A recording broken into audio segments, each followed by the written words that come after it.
Thank you. And I really like the lighting in this venue because the red and blue lighting is quite apt towards the urgent and emergency topic that we're going to be talking about today. And really, I will be talking about urgent and emergency pathways in Kent and Medway, and talking about how and where people go to when they are experiencing a mental health crisis. So when somebody is in distress, is in crisis, who do they turn to? And the question arises, who will they turn to for help? Who can they ask? Where can they go? Or perhaps a loved one sees somebody who's feeling unwell, who's deteriorating. They notice a change, something is wrong, and they urgently need to speak to someone or take their loved one to a place where they will feel safer. And very often, the patient will find A&E as the most accessible place to go. The CQC did a report in 2015 about, it was titled Right Here, Right Now, and it found that actually the quality of mental health emergency services is perhaps not is probably not, perhaps not at the same level that people might expect for physical healthcare. And in fact, 14% of the respondents to that survey said that actually that they were satisfied with urgent and crisis mental health support in the community. So to provide an effective and high quality service, we've been developing services in Kent and Medway, and we have the single point of access that patients and clinicians can turn to. There's a crisis mental health service and liaison services. These are all developing, these are all expanding, and in particular I want to talk about liaison mental health services today, because liaison's seen quite an expansion over the past year or two. The experience of patients can be quite variable when they come to A&E. Very often patients may feel like they're sidelined and that physical or medical problems take priority. When patients do come to the A&E department, it's about 5% or 1 in 20 patients presenting to A&E departments who are experiencing a mental health problem. Of those 1 in 20, probably about 1 in 3 don't have a physical problem at all, and they are attending purely because they're experiencing some kind of mental health crisis or mental health need. And the majority of those, at least in the A&E department, the patients who do attend with a physical health problem may be coming with experiences of self-harm or suicidal thoughts or actions, such as an overdose. But apart from that, there's a large proportion of patients who are attending with psychosis, mood disorder, or problems related to a diagnosis of cognitive impairment like dementia. So what is liaison psychiatry? And this is quite a curious, anatomically incorrect human. I'm not sure what that is, but it's meant to demonstrate the mind-body dualism that's existed historically and how separated the mind and body have become, particularly in later years, because historically psychiatry started within the general hospital, but it's moved out of there. But I feel like it's coming back slowly. Liaison psychiatry is essentially mental health, addressing people's mental health needs when they're in the general hospital. But it's also, but liaison psychiatry also recognizes that there is an impact of psychological processes on a person's physical health and vice versa, that a person's physical health has a considerable impact on their own mental well-being. And we can perhaps break those areas down into these 4 areas. So there is somebody may present with a primary mental health difficulty or a psychological response to a physical illness. So, for example, I met a woman a few weeks ago in my hospital where she had a diagnosis of depression. She'd been suffering from depression for a long time, but then she experienced a bowel obstruction and she needed bowel surgery. She ended up with a stoma, an incredibly distressing time for her. She'd been very physically unwell. But when she'd been admitted, because of her condition, her antidepressants had actually been stopped.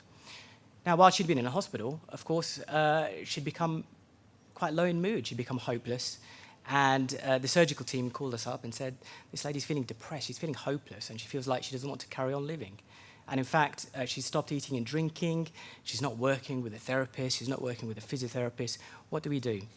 And that's where Liaison Psychiatry can step in, and they can have a look at the person to explore the issues that are going on, look at the medication, look at a brief intervention while patients are within that setting to help them recover and get through their physical illness in a more timely way. But then there are psychiatric complications of a medical illness. So patients may attend with confusion, some kind of psychiatric presentation, which on the face of it may seem like a psychological process.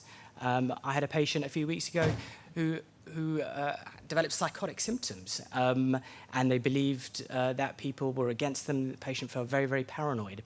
But they had pretty low sodium levels, salt levels in their blood. And on further investigation, it was found that actually the medication that this patient had prescribed actually resulted in really low sodium levels, and the patient had subsequently become quite confused and had these unusual beliefs and ideas.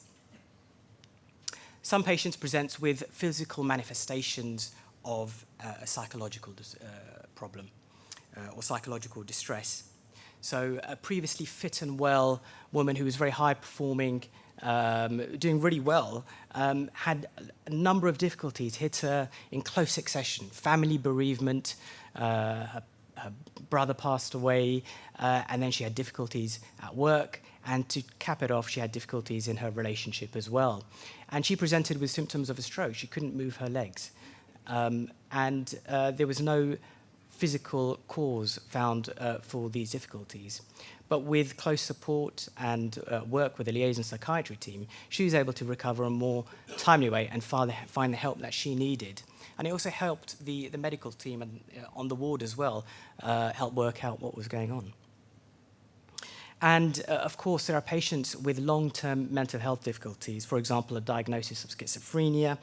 There was a gentleman who had been on long-term antipsychotics. And when he became unwell in hospital, he was over-sedated, and people didn't understand why he was spending so much time in bed, and he wouldn't get up and work with the teams on the ward. And it was just a simple matter that he was being over-sedated. His medication dosage was too high, and he needed that liaison psychiatry intervention to support this person. So in essence, an intervention is performing a thorough biopsychosocial assessment. And really what this does is to listen with warm empathic understanding in a non-judgmental way to explore a patient's circumstances in depth and reinterpret their experiences, which allows them a degree of understanding and allows a person to achieve some control of what's going on and to break issues down into manageable areas. So some of the areas in which liaison psychiatry can help with is, for example, advice on complex mental capacity issues, end-of-life issues when there are difficult conversations to be had with families and patients about what kind of treatment is appropriate and needed, brief psychological intervention, support with substance misuse, identifying triggers to symptoms and behaviour, making a diagnosis where nobody really understands what they're experiencing, and developing a robust formulation of a patient's experiences and a care plan that works with them and for them. And of course, advice on risk and vulnerability. So a patient who's presenting with thoughts of harm to themselves, or they are at risk from harm from others. So safeguarding interventions or identification of safeguarding concerns. Where do we work? At the moment, Liaison Psychiatry is working in both the acute wards and the emergency department. About 2/3 of our referrals come from the emergency department, but we'd like to spend more time on the wards if we could, because I think there's a lot of work that we can be doing. In addition to that, we provide education and training, and I'll describe a little bit more about what we do there. I hope we can do more for the community as well, because I think this is an under-recognised area that Liaison Psychiatry have expertise in, which is helping patients who may not have a primary mental health need, but are suffering with long-term conditions or medically unexplained conditions. So we know a large proportion, perhaps in some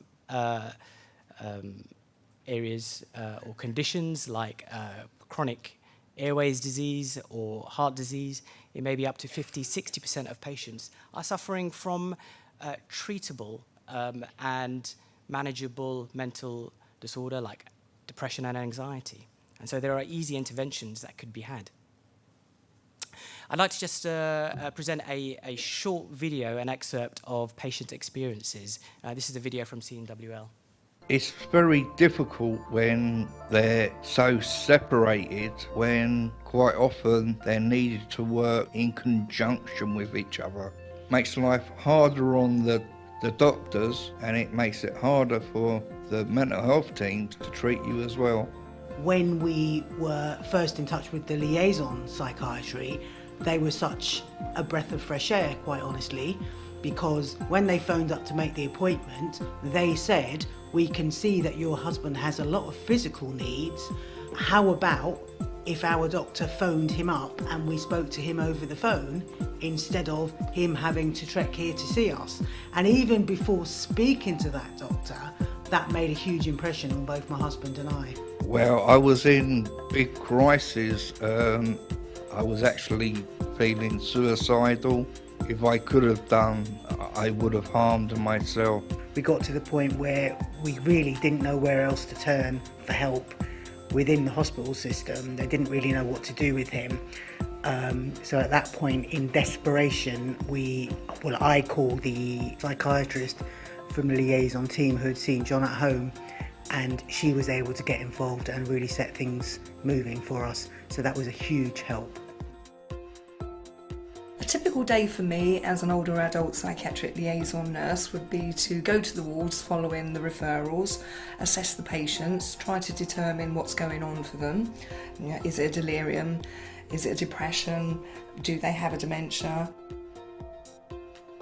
Suggest interventions, care plans or ways forward with the referring team. I love my job. It's challenging, it's exciting.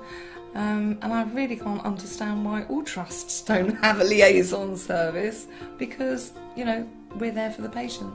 So thankfully we do have a liaison service at all the acute sites in Kent and Medway. And it's provided at different levels, and depending on the size of the site. So, for example, in Medway there is a 24-hour service, and in Margate there is now a 24-hour service. At Dartford and Pembury there is an 18-hour service, and there are shorter services in West Kent. So this is the kind of provision that we have. But of course, we know from that CQC report that a lot of patients who attend A&E or the emergency department attend out of hours. And particularly patients who are self-harming, it's usually after 9 p.m. and in the early hours of the morning. But patients who are presenting with problems associated with dementia and cognitive impairment may be earlier in the day. So we need to adjust the kind of provision that we have according to the needs of each site and the populations. This is just an activity level chart showing from 2 years ago, before we had a 24-hour service in Ashford, but it shows that there's huge disparity in the hospitals about how many people attend each of the emergency departments. There's hugely increasing demand. This shows that the top line is showing that there's going to be a 20% increase in the population of older adults over the next 2 years. And our services need to reflect that changing demographic. What are the other services that we're providing in Liaison? We have a psychodermatology specialist working in Kent and Canterbury Hospital. We provide teaching and training. We have student nurses throughout all the sites, medical trainees and secondment opportunities. Just to demonstrate the kind of teaching that we offer, so for example, this is a timetable for A&E staff where we will present seminars on Mental Health Act, Mental Capacity Act, risk assessment, working with patients who suffer from alcohol dependence or security issues. We use the Friends and Family Test for feedback, and this is obviously a fantastic example from Maidstone. They got 100% who are likely to recommend. Potentially a skewed bias sample source there from those who are likely to respond, but it's positive feedback talking about the friendly staff, about how important it is to demonstrate empathy and compassion in the consultation, and how useful simply that intervention in itself can mitigate and diffuse those crisis situations. But what would make our services better? Quicker to see patients. I think that is one of the key areas I think a lot of people ask for, that if patients could be seen to a little bit quicker. So looking forward, we are expanding liaison services in Kent and Medway. So the five-year forward view for mental health recommended that all acute trusts have a liaison service, but in particular 50% of sites have a 24-hour service. Now this has happened in 2 sites, and it's had huge benefits for the patient and the hospitals there. But the benefits are beyond just patient experience, because patients who are seen more quickly and have a robust care plan are less likely to be admitted or frequently attend. And in general, with discharge planning and careful preparation, there will be shorter lengths of stay or readmissions. And there's better collaboration and understanding about mental health problems within the non-mental health staff in General Hospital. So there is demonstrable cost saving with liaison services. Some models, for example, the Birmingham RAID model, suggests that there's a £4 saving for every £1 of investment. But what we would hope from our service is at least to demonstrate a £1 saving for every £1 invested. Now, in 2016, we had the Treat as One document from the National Confidential Inquiry into Patient Outcomes and Deaths. And this really found that there are significant gaps in understanding and management of mental health in the acute hospital. So training and management. So the key recommendations from this report were that there needs to be better communication, there needs to be better training, particularly when it comes to medication and dealing with acute distress, about unifying clinical systems, and training in violence and aggression. These are key aims. So where do we take it forward for the liaison services? We want to expand the 24-hour service where it's needed, and we want to implement an evidence-based treatment pathway where people are seen within 1 hour of them arriving to A&E should they be needed. In the future, I think there's, as I mentioned, a huge amount of work that could be done with patients who suffer from long-term conditions or medically unexplained conditions. So just to recap, there's a huge disparity of access to crisis, urgent and emergency crisis mental health care between physical and mental health, and that's our ambition and target, I think, in Kent and Medway, to respond to that and to deliver a skilled and high-quality service. I think we need to be working jointly with acute trusts and general hospitals to treat a person as a whole and treat as one, and to provide a 24-hour service wherever it's needed throughout the county.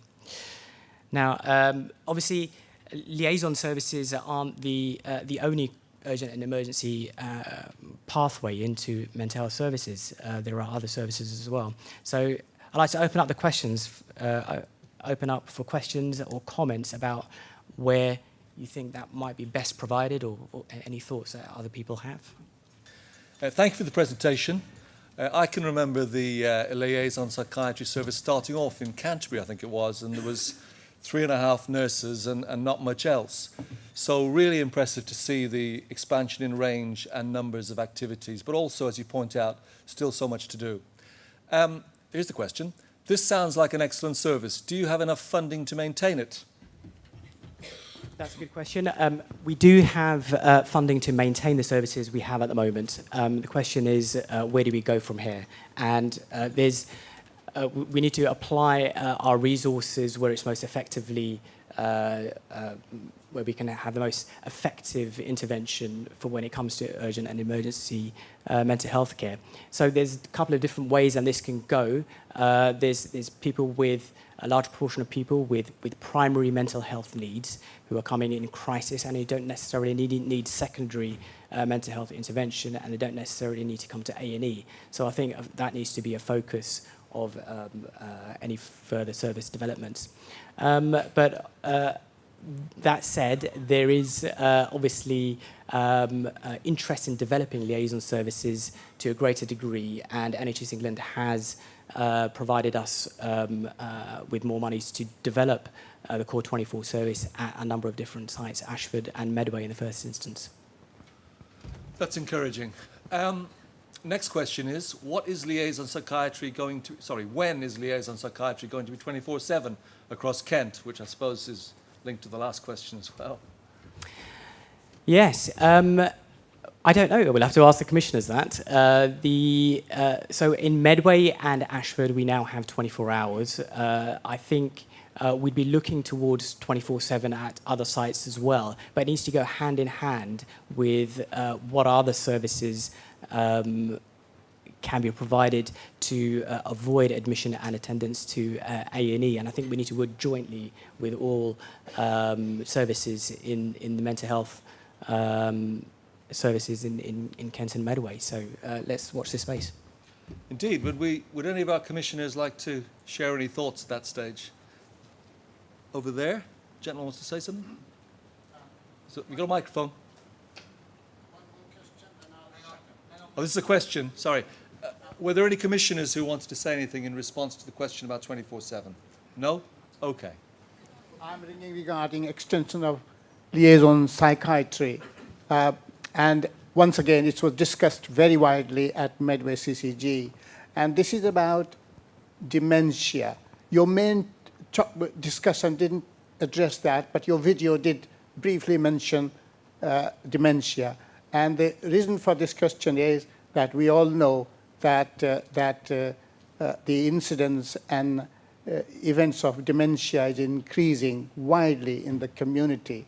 And second question, you said about collaboration. Can I say that can you involve the GPs in prevention of crisis? Because it is not all about drugs.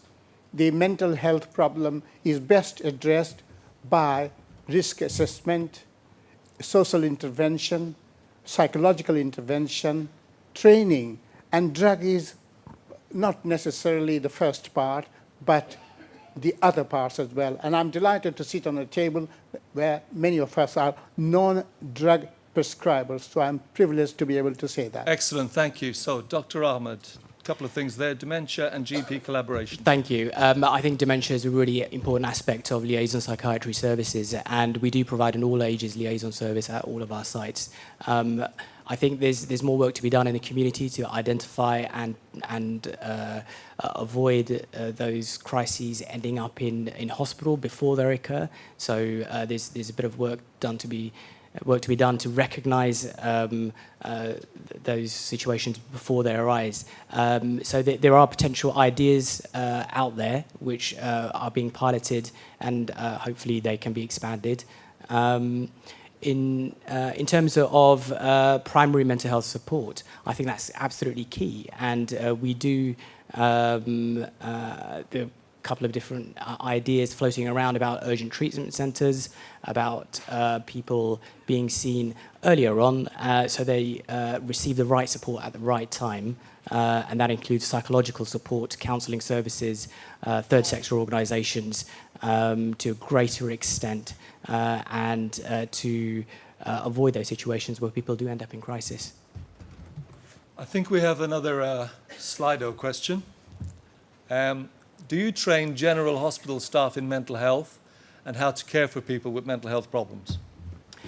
Yes, we do. It's something that we want to do more of, and I put up a slide earlier about the kind of training that we try to deliver to A&E staff, and it's part of the requirement for our staff to deliver an hour of training individually every month, and we monitor that within in our meetings. So there is intervention and support provided for non-mental health staff in the general hospital as well. Great, thank you very much. I'm told we've reached our coffee break, so your appreciation please for Dr. Ahmed. Thank you.